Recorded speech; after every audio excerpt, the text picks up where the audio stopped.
Ojo Aba Meta Meta, third Saturday in October, 29th in Seawall, Galveston, Texas. Galveston, formerly known as Turtle Island, was a marketplace block for selling human cargo during the transatlantic slave trade. That cargo was many of our ancestors who never chose to be enslaved. We must not let this truth of history be revised, and there were others of our ancestors who were already here, drying their eyes from trails of tears. Fourth Saturday in autumn equinox, Libra season, third decan, harvest season. The season where Onile, or the spirit of Mother Earth, thins the veil between Orun, heaven, and earth. Aye. The collective voice of our ancestors amplify their presence, hence All Hallows Eve, Halloween, Dia de los Muertos, and Sankofa, the caravan to the ancestors. These celebrations all fall like leaves off a tree during this season. Sankofa. It means to go back. It means to go back to give thanks and praises to the Creator, regardless of the name in which we call him/her. To remember our ancestors, the ones we know not by name, and their ultimate sacrifice. We go back to remember our recent ancestors and the wisdom their lives left behind. We go back to reflect on where we've been, to be clearer on where we are headed. And this is my personal diary of the last decade of experiences while attending the Sankofa Caravan to the Ancestors, hosted by the Houston chapter of the National Black United Front, and how these experiences changed my life. I'm my Aunt J. Muse, and you are watching and listening to Sankofa Mewa, the Diary of 10 Caravans. Ashe.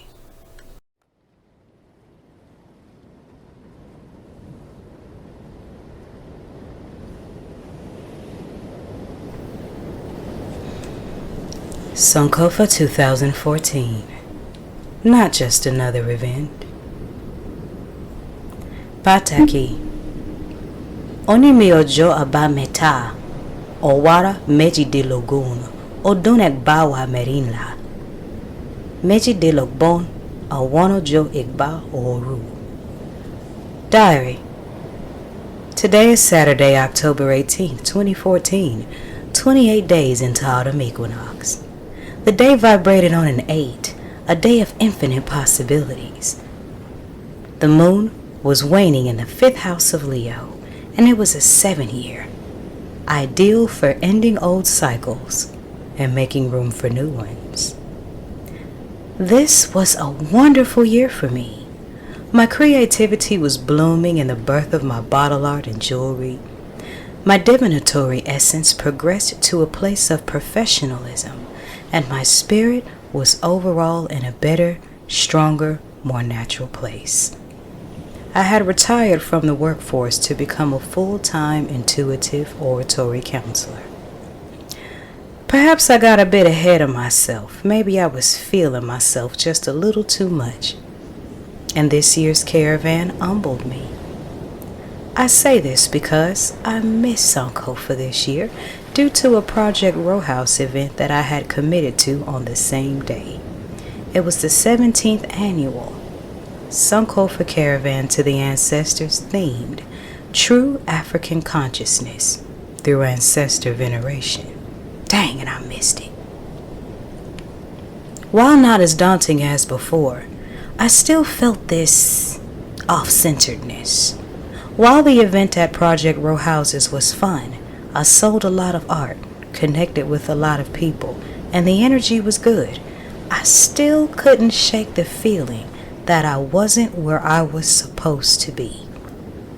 Even through all the beauty and art going on at Project Row Houses, I could still hear the ocean waves.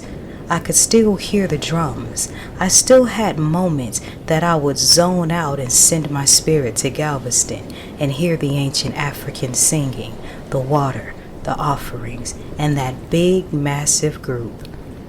In